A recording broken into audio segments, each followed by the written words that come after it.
Bonjour à tous, c'est Paul Tam pour vous présenter un nouveau Ça part en sucette. Donc, dans le cas présent, je me suis demandé quelle est la relation entre musique et agressivité. Car c'est vrai, on dit la musique adoucit les mœurs, mais faut être sérieux. Il y a certaines musiques qui non seulement n'adoucissent pas la mœurs, mais permettent juste aux gens d'avoir un surplus d'agressivité, voire de force, de je ne sais comment dire. Toujours est-il que pour les animaux, c'est exactement pareil. Donc, il doit y avoir une structure dans le cerveau qui est en lien. Mais bon, je vais vous le dire tout de suite.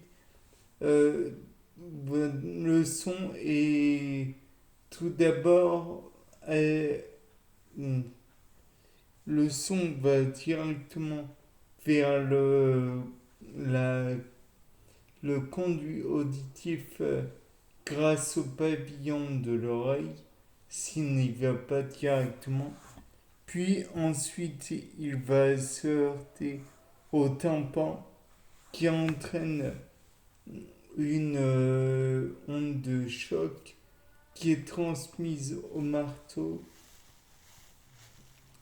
qui est transmise à l'enclume, puis à l'étrier, qui sont en fait trois osselets clés.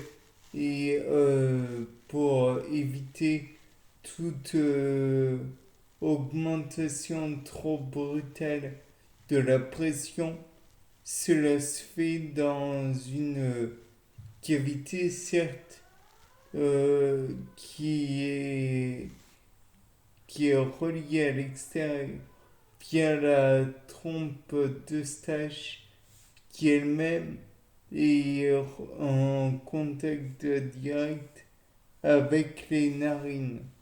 Donc, expulsion de toute pression, tout air, entre guillemets, oui, il y a de l'air. Et donc, la vibration qui est dans les osselets est transmise jusqu'à la cochelée qui va vibrer naturellement. Elle contient un liquide qui lui-même contient un certain nombre d'ions calcium Ca2+, des dications. Je ne sais pas si ça se dit. Dications qui vont entrer en contact avec des cils vibratiles qui sont propres à, comment dire, à la cochelée. Et ceux-ci vont convertir les concentrations en, en influx nerveux qui sera lui-même envoyé via le nerf auditif jusqu'au cerveau. De là, je pense que le cerveau va traiter l'information et s'il y a un surplus d'information, donc un surplus d'influx nerveux, il est possible que tout d'abord dans une condition normale, il y ait un nombre normal de neurotransmetteurs qui soit relargué, peut-être de la dopamine, peut-être de la noradrénaline, peut-être de l'éphédrine ou de la noréphédrine. Enfin bref, toujours est-il qu'il y a un influx de neuromédiateurs qui est probablement envoyé. Ça, les neurotransmetteurs, récepteurs vont capter l'information et vont probablement relâcher de la dopamine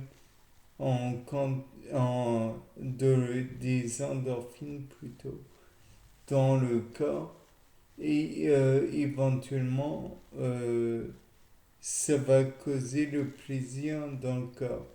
Le problème c'est que s'il y a un surplus d'un flux nerveux, il est possible aussi que le stimuli, le stimulus plutôt, soit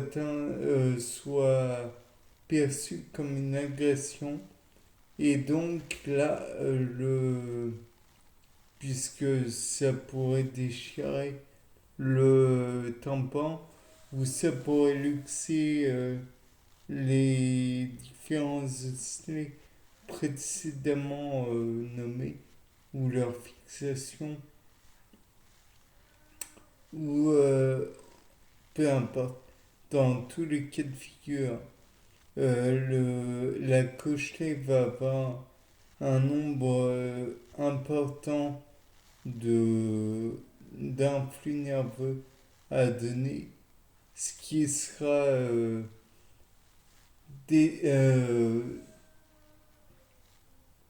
traduit par le cerveau, on va dire, comme une agression.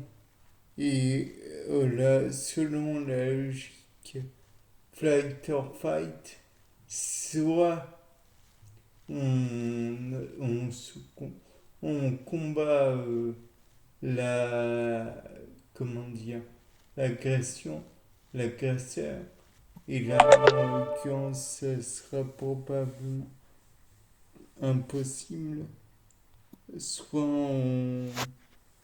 en coupant le son, soit peut-être, je ne sais pas, soit en partant de la pièce ou loin de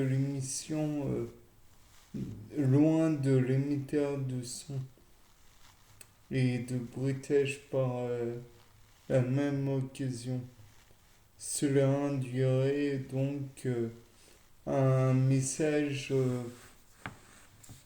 de départ, mais si la personne doit en même temps rester sur place pour une raison X ou Y, elle devra prendre l'action négative, l'agression de plein fouet, et cela sans possibilité de reculer.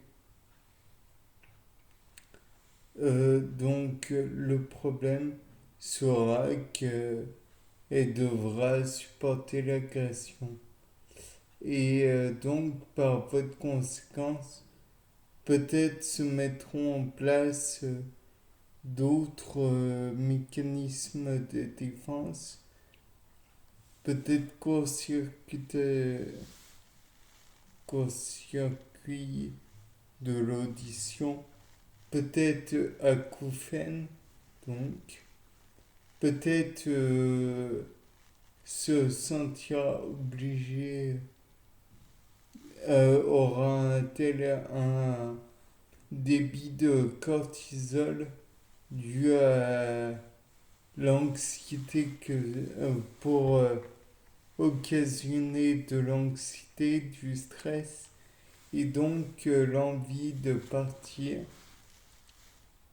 C'était à vérifier dans tous les cas de figure. Bien, c'était pas le dame.